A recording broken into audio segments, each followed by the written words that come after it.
अस्सलाम वालेकुम, कैसे हैं आप सब? खैरियत से? फाइनली वीडियो अपलोड हो चुकी है और ये वीडियो स्पेशली सिंध स्टूडेंट्स के लिए है क्योंकि उन्होंने बहुत ज़्यादा रिक्वेस्ट की थी। ये बातें होती रहेंगी। कमिंग टू द पॉइंट, मुझे आप लोगों से 4 पॉइंट्स डिस्कस करने हैं। नंबर 1 कि एक्सपेक्टेड डेट क्या आप लोगों के टेस्ट की। नंबर 1 जो प्री मेडिकल स्टूडेंट का टेस्ट होगा, इंड्यू टेस्ट फॉर MBBS इंशाल्लाह। Number 1 expected date. Number 2 syllabus. Number 3 best books. Number 4 routine for study, जो आप लोग की स्टडी रूटीन होनी चाहिए। Coming to the first point, देखिए अगर पॉइंट नंबर 1 की बात की जाए एक्सपेक्टेड डेट की, तो डियर स्टूडेंट्स आप लोगों ने एक हल्का सा क्लू देता हूँ जब भी आप लोगों को इस पॉइंट की ज़रूरत हो। हमेशा FSC के जो एग्ज़ाम्स होते हैं ना, किसी भी प्रोविंस के स्टूडेंट हो, आपके जो FSC के स्टूडेंट्स होते हैं उनका जो एग्ज़ाम्स हो जाएंगे उसके बाद आपको 2 to 3 मंथ्स दिए जाते हैं प्रिपरेशन के लिए। जो FSC स्टूडेंट्स होते हैं उनको 2 to 3 मंथ्स दिए जाते हैं। उसके बाद आपका जो एंट्री टेस्ट होता है MBBS के लिए वो होता है। तो मुझे बताएं, मैं आपको इस्लामाबाद, पंजाब और फर्दर डिफरेंट प्रोविंस का एस्टिमेटेड डेट बताता हूँ कि अगस्त और सितंबर इसके बाद होगा टेस्ट। अगस्त के बाद कंफर्म है, सितंबर के स्टार्ट में भी हो सकता है, लेकिन ये ज़्यादा कंफर्म नहीं है सितंबर में हो। सितंबर और अगस्त के बाद ही नंबर 1 एक्सपेक्टेड डेट है, इससे पहले चांसेस नहीं है। अभी आपके पास एक्स्ट्रा टाइम है, बहुत टाइम नहीं है, एक्स्ट्रा टाइम है। आराम से अपनी प्रिपरेशन स्टार्ट करें। और एक क्वेश्चन और भी पूछा जाता है कि सर प्रिपरेशन कब स्टार्ट करनी चाहिए, अभी भी मेरे पास वक्त है, क्या मैं कर सकता हूँ या नहीं। तो डियर स्टूडेंट्स याद रखिएगा, कोई भी चीज़ स्टार्ट करनी हो ना, उसके लिए अल्लाह ने कोई भी परफेक्ट टाइम सिलेक्ट नहीं किया। मतलब अल्लाह ने हमें कोई परफेक्ट टाइम नहीं बताया कि अभी स्टार्ट करो। देखो आप अभी माइंड बनता है अभी से स्टार्ट करें, बाद में अगर लेट होते हैं तब भी स्टार्ट करेंगे ना, तो लिटरली आपकी जो प्रिपरेशन है वो वेल एंड गुड हो जाएगी। बस 100% देना आपको, ठीक है। तो पॉइंट नंबर 1 एक्सपेक्टेड डेट वो क्लियर हो चुका है। Point number 2 expected syllabus for Sindh students क्या होगा, उसकी तरफ आते हैं। डियर स्टूडेंट्स, अगर सिलेबस की बात की जाए KPK वाले और जो सिंध के स्टूडेंट्स हैं, इनके लिए अगर मैं हिस्ट्री को अपने सामने रखूं तो इनके लिए स्पेसिफ़िक सिलेबस नहीं होता। और चूँकि PMC था 2020 में, 2021 में, 2022 में, चूँकि PMC था उस वक्त सिलेबस हुआ करता था। और चूँकि PMC एक कंडक्टिंग बॉडी हुआ करती थी, उस वक्त सब के लिए एक ही सिलेबस होता था। लेकिन अब चूँकि PMDC आ चुकी है, टेस्ट प्रोविजनल लेवल पे होने वाला है, तो इस दफ़ा तो पंजाब के लिए भी स्पेशली जो सिलेबस है वो सिलेक्टेड नहीं है। तो याद रखिएगा, आपको कोई भी कुछ भी कहे कि सिलेबस आने वाला है नहीं आएगा, तो आपको इतना बता दूं कि आप लोगों का सिलेक्टेड सिलेबस नहीं होता, आपके फुल कोर्स होता है। तो आप लोगों ने विदाउट अपना टाइम वेस्ट किए आपने अपनी स्टडी की तरफ आना है। तो पॉइंट नंबर 2 एक्सपेक्टेड सिलेबस जो सिंध स्टूडेंट्स, KPK स्टूडेंट्स के लिए नहीं होता, ठीक है। तो पॉइंट नंबर 3 की तरफ आते हैं कि बुक्स और नोट्स कौन सी यूज़ करनी। देखिए डियर स्टूडेंट्स, अगर मैं बात करता हूँ जो हमारी बुक्स हैं वो कौन कौन सी है, सबसे पहले तो मैं आप लोगों के साथ डाटा शेयर कर देता हूँ जो बहुत सारे स्टूडेंट्स से रिक्वेस्ट की थी। पॉइंट नंबर 1, अभी मैं सारा डाटा जिसका नाम लेने वाला हूँ ये मैं आप लोगों से शेयर करने वाला हूँ। Number 1 NTS past paper. Number 2 LUMS past paper. Number 3 Dogars वेदर practice book. Number 4 sir Anees Hussain books. Number 5 biology chapter wise MCQs। Number 6 physics chapter wise MCQs। Number 7 chemistry chapter wise MCQs plus vocabulary. ये सारे के सारे मैंने 8 points बताया आप लोगों को। ये सारे के सारे मैं अभी आप लोगों से शेयर करने वाला हूँ। इसका जो लिंक है वो डिस्क्रिप्शन में देने वाला हूँ। डिस्क्रिप्शन से मुझे याद आया और लिंक से कि मोस्ट ऑफ द स्टूडेंट्स को अपना जो लिंक है वो यूज़ करना नहीं आता। आप लोगों ने करना क्या है सॉरी, जो आप लोगों का, आप देखें, आप टाइटल देखते हैं, टाइटल के साथ सी मोर का ऑप्शन लिखा होता है। सी मोर पे क्लिक करेंगे तो ब्लू कलर की लाइंस होगी, उन्हें कहते हैं लिंक्स। उस पर क्लिक करेंगे तो फर्दर आप अपना जीमेल एक सिलेक्ट कर लें, ऑप्शन आ जाएंगे। सिलेक्ट करने के बाद लिंक के ऊपर क्लिक करने के बाद आपका जीमेल आता है, उस जीमेल को एक सिलेक्ट करें, जितने भी जीमेल है उसमें से एक जीमेल को सिलेक्ट करें, आपके डॉक्यूमेंट्स जो रिक्वायर्ड डॉक्यूमेंट्स है वो ओपन हो जाएगी, ठीक है। तो पॉइंट नंबर 3 आपकी बुक्स मैंने बताई। लेकिन अब देखिए इतना सारा डाटा प्रोवाइड तो मैंने कर दिया, लेकिन क्वेश्चन सबसे बड़ा ये है कि आपका आधा टाइम तो सिर्फ ये सिलेक्ट करने में गुजर जाएगा कि कौन सी बेस्ट प्रैक्टिस बुक है। आइए मैं इसका सोल्यूशन भी बताता हूँ आपको। सोल्यूशन सिंपल है।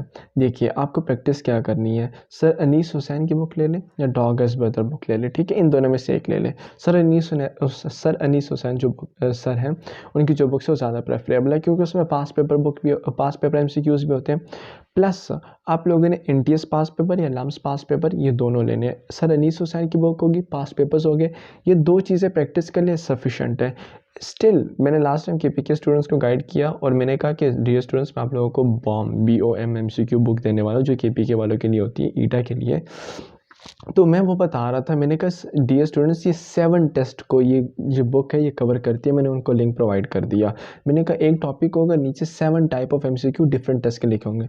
स्टिल एक स्टूडेंट मुझे कमेंट में कहते हैं कि सर बेस्ट प्रैक्टिस बुक बता दे। मैंने कहा डियर स्टूडेंट इससे अच्छी बुक नहीं होगी। तो आप लोगों को मैं बता रहा हूँ, ठीक है, आप लोगों ने सर अनीस हुसैन की बुक लेनी है प्लस टॉकर्स ब्रदर बुक, इन दोनों में से एक सिलेक्ट करेंगे तो सर अनीस हुसैन की बुक को चूज़ करना है प्लस पास पेपर्स। ये 2 चीज़ें बेस्ट है। इसके अलावा किप्स वगैरह को करने की ज़रूरत नहीं है, क्योंकि आप अच्छा सर अनीस हुसैन की बुक को भी आप छोड़ देते हैं ना, सिर्फ पास्ट पेपर्स भी करते हैं, सफिशेंट है। मुझे बताएं, अब पिछले 10 ईयर्स के पास्ट पेपर्स करेंगे तो उसमें टाइम तो लगेगा। मैं आपको लिटरली बताऊं मेरे पास क्या क्या डाटा था। मेरे पास एक PMC के पास पेपर थे, चूँकि मेरा PMC था उस वक्त, प्लस मेरे पास किप्स की बुक होती थी, एक स्टेप की बायोलॉजी की वर्कशीट यूज़ करता था, इससे ज़्यादा नहीं। आपको पता है मैंने बहुत ट्राई की कि मैं सारे के सारे चीज़ें कवर कर लूँ, लेकिन नहीं हुआ। फिर मैंने क्या किया, कुछ बुक्स को बीच में से ड्रॉप कर दिया, पास्ट पेपर्स को प्रेफर किया, क्योंकि जो मेन चीज़ है वो तो पास्ट पेपर है, वहीं से तो हमें सारा आइडिया होता है MCQ का कि किस टाइप का MCQ होने वाला है, क्या वेटेज होगी, अच्छा ये वहाँ से आया हुआ है, साइड इन्फॉर्मेशन से पॉइंट आया हुआ है या इस टॉपिक से आया हुआ है, तो सारा पता पास्ट पेपर से पता चलता है। जो बुक्स होती हैं वो तो वैसे एक आइडिया देने के लिए होती है, बुक्स तो उनके लिए होती हैं जिनके पास पास्ट पेपर नहीं होते, ठीक है। तो पॉइंट नंबर 3 बुक्स मैंने आपको बताई। अब लास्ट पॉइंट की तरफ आना मुझे रूटीन के बारे में। अगर रूटीन की बात करूँ, एक तो मैंने पर डे की रूटीन शेयर की थी, उसके बाद मैंने आपको कहा था कि पर डे में एक सब्जेक्ट करना आप लोगों को सॉरी, लेकिन कुछ स्टूडेंट कहते हैं कि सर डेली बेसिस पे हमसे जो एक चैप्टर वो नहीं होता, ठीक है, नो इशू। अब आपने करना क्या है, 3 मंथ्स ले लें, 4 मंथ्स ले लें, ठीक है।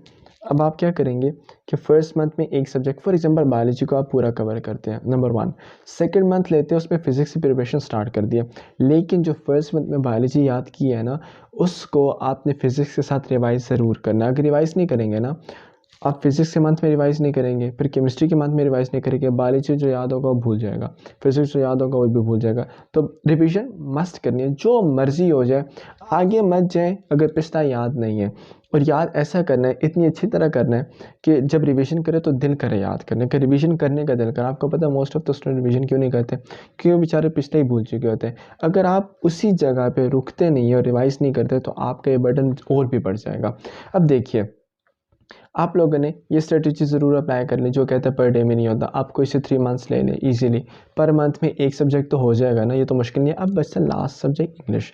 इंग्लिश के लिए जो पंजाब के स्टूडेंट्स हैं उनको तो मैंने कहा था किप्स LMS यूज़ कर लें, आप लोग भी किप्स LMS यूज़ कर लें। अच्छा, इसका सबसे मेन जो रीज़न है मैं आपको बताता हूँ। इंग्लिश का जो सिलेबस होता है वो मोस्टली हमारे पास सेम होता है, चाहे वो KPK हो, चाहे वो हमारे पास इस्लामाबाद हो, चाहे वो हमारे पास पंजाब हो, चाहे वो हमारे पास GB हो, चाहे वो हमारे पास बलूचिस्तान हो। सब प्रोविंसेस के लिए जो हमारा सिलेबस होता है वो सेम, इंग्लिश का सिलेबस जो होता है वो सेम होता है। अब देखिए, मेन क्वेश्चन यहाँ राइज होता है कि सर वोकेबलरी का लिंक मैं आपको देने वाला हूँ। इसके बाद noun, pronoun, verb, adverb, adjective, ये सारे वर्ड्स कोई भी चेंज नहीं करेगा, ठीक है। ये सारी डेफिनेशंस कोई चेंज नहीं करेगा, रूल सेम है कि आप LMS के लेक्चर्स लें, और इसके लिए कोई स्पेसिफिक मंथ नहीं निकालना। आप जब एक मंथ ले रहे हैं, एक सब्जेक्ट को करें, आपने दिन में 2 आवर्स सेपरेट करने हैं। उस 2 आवर्स में आपने इंग्लिश के एक लेक्चर लिया किप्स LMS से, फिर उसके बाद आपने एक किप्स की बुक यूज़ कर ली जो इंग्लिश से कंसर्न्ड है, इंग्लिश के लिए बेस्ट है। तो आपने वहाँ से एक लेक्चर लिया, बुक ली, प्रैक्टिस बुक ली, प्रिपरेशन बुक ली। ये 3 चीज़ें आपने 2 आवर्स में पर डे के पॉइंट ऑफ व्यू से याद करना। दिन को 2 आवर्स ले लें या सुबह ले लें, दिन को ले लें, रात को, कोई भी 2 आवर्स ले लें, लेकिन डेली बेसिस पे एक एक सब्जेक्ट करेंगे, एक एक टॉपिक करेंगे इंग्लिश का, तो ये ईजिली कवर हो जाएगा। इसको ज़्यादा एक्स्ट्रा टाइम ना दें, मेरा मतलब एक्स्ट्रा मंथ ना दें, लेकिन इसको 3 मंथ्स में आपने 2 आवर्स ज़रूर देने हैं। इससे होगा बर्डन नहीं होगा, नंबर 1। नंबर 2 ये है कि अगर आप बहुत ज़्यादा वीक है तो मुझे बताएं, 1 दिन कन्फ्यूजन, 2 दिन कन्फ्यूजन, थर्ड डे पे आपका खुद ब खुद जो माइंड है वो अडेप्ट हो जाएगा और इसीलिए आपका सारा का सारा हो जाएगा। अच्छा, मैं अब लास्ट पॉइंट की तरफ आना चाहता हूँ। आपको मैंने प्रैक्टिस बुक तो बता दी कौन कौन सी फॉलो करनी है, लेकिन जो प्रोविंशियल बुक है वो कौन सी फॉलो करनी है। देखिए, आपके पास जो कोई भी स्टूडेंट इस वक्त जो देख रहे हैं KPK से है, पंजाब से है, सिंध से, फर्स्ट ऑफ ऑल अपनी प्रोविंस की बुक प्लस फेडरल की बुक, ठीक है, ये 2 बुक्स हमेशा फॉलो करनी है। अब देखिए, प्रोविंस की बुक किस लिए, जो आपका कंसर्न MD का जो कंसर्न टेस्ट होगा, एंट्री टेस्ट, वो क्लियर हो जाएगा। नंबर 2, फेडरल की बुक से लास्ट में बड़े MCQ आए थे, डिफरेंट प्रोविंस के लिए आए हुए थे। तो फेडरल की बुक करेंगे तो यहाँ से कोई भी आउट ऑफ कोर्स एक तो MCQ आते हैं तो वो भी क्लियर हो जाएगा। ये तो एक मेजर एडवांटेज है। सेकंड एडवांटेज बताऊँ आप लोगों को, जब आप फेडरल की बुक करेंगे ना तो आपका आगे नम्स टेस्ट आने वाला है। अब देखिए नम्स वो टेस्ट होता है जो आर्मी मेडिकल कॉलेज के लिए होता है। इसमें 50 सीट्स होती है, टोटल 50 सीट्स। ये 40 सीट्स जो होती है ओपन मेरिट MBBS की, रिमेनिंग 10 सीट्स जो है वो आपकी BDS की ओपन मेरिट में। इसमें हर तरह का स्टूडेंट चाहे वो किसी भी प्रोविंस से बिलोंग करता है वो अप्लाई कर सकता है, वो टेस्ट देगा। मुझे बताएं, आप स्टार्ट ऑफ द ईयर से दोनों बुक साथ लेके चल रहे हैं और उसके बाद आप लोगों की दोनों प्रिपरेशन हो रही है, बाय वन गेट वन की फ्री ऑफर है डियर स्टूडेंट्स, इसे यूटिलाइज़ करें। अच्छा, ये बातें तो होगी। अब मैं लास्ट में ना कुछ इंपॉर्टेंट एडवाइसेस देने वाला हूँ। इंपॉर्टेंट पीसेस ऑफ एडवाइस है वो ये है आप लोगों के लिए। नंबर 1, आपकी सबसे बड़ी सक्सेस आप रिपीट करने के लिए रेडी हो गए, नंबर 1। अच्छा, मैं इस पॉइंट को थोड़ा सा एक्सप्लेन करना चाहूँगा। Sorry, most of the students अभी तक यही डिसीजन नहीं ले पा रहे कि सर हम रिपीट करें या ना करें। नंबर 1 बताएं। नंबर 2, आपकी सबसे बड़ी सक्सेस आप अपने फ्यूचर के लिए वरिड है। आपने अपना फर्स्ट स्टेप को इनिशिएट करने का सोच लिया और आप कर रहे हैं, ये दूसरी सक्सेस है। थर्ड सक्सेस आपकी पता है क्या है? इंशाल्लाह आप अपने ड्रीम कॉलेज तक पहुंच जाएंगे, इंशाल्लाह।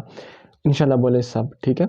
अब देखिए, आप अपना 100% दे रहे हैं और 100% आप बहुत ज़्यादा मतलब अपने साथ लॉयल हैं, ऑनेस्ट है और 100% दे के अपना काम कर रहे हैं। तो लिटरली जब इंसान एक चीज़ से बेइंतहा मोहब्बत करता है और उसको पाने की कोशिश करता है तो अल्लाह भी उसकी मदद करता है, ठीक है। तो याद रखिएगा, जब अल्लाह साथ हो जाए तो किसी चीज़ की ज़रूरत नहीं पड़ती।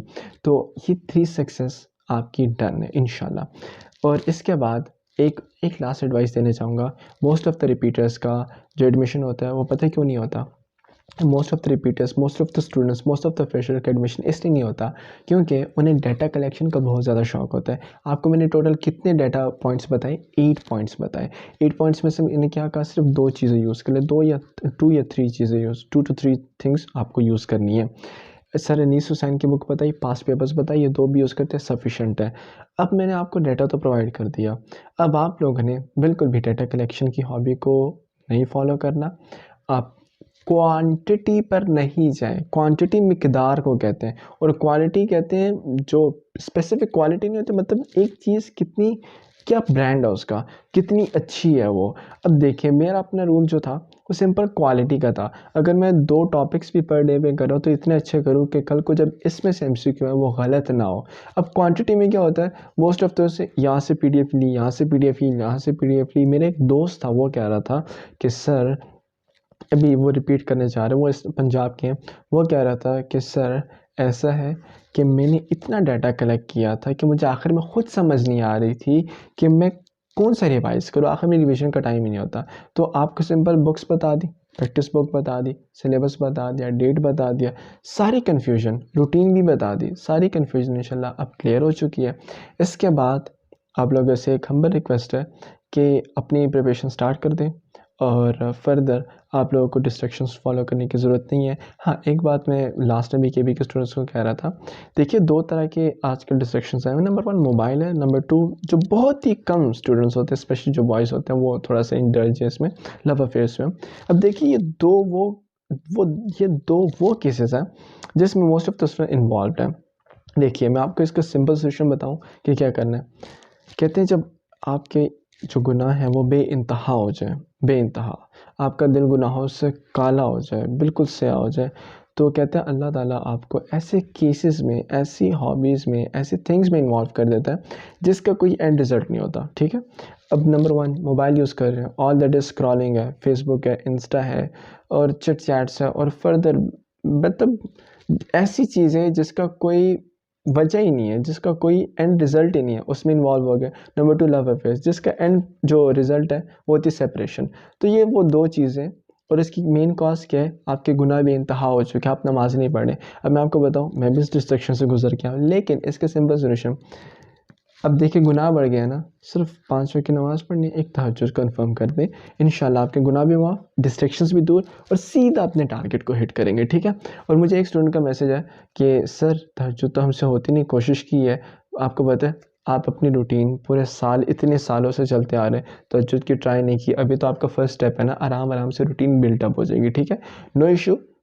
फर्दर किसी तरह का भी आप लोगों को प्रॉब्लम होता है, कोई भी आपका कंसर्न क्वेश्चन होता है आप ज़रूर पूछें, इंस्टाग्राम पे पूछें, जहाँ मर्ज़ी पूछें, लेकिन मैं यहीं पर हूँ और आप लोगों को गाइड करता रहूँगा। और मुझे उम्मीद है इंशाल्लाह मैं 99% श्योर हूँ कि किसी को कोई इशू स्टिल अब नहीं होगा, ठीक है।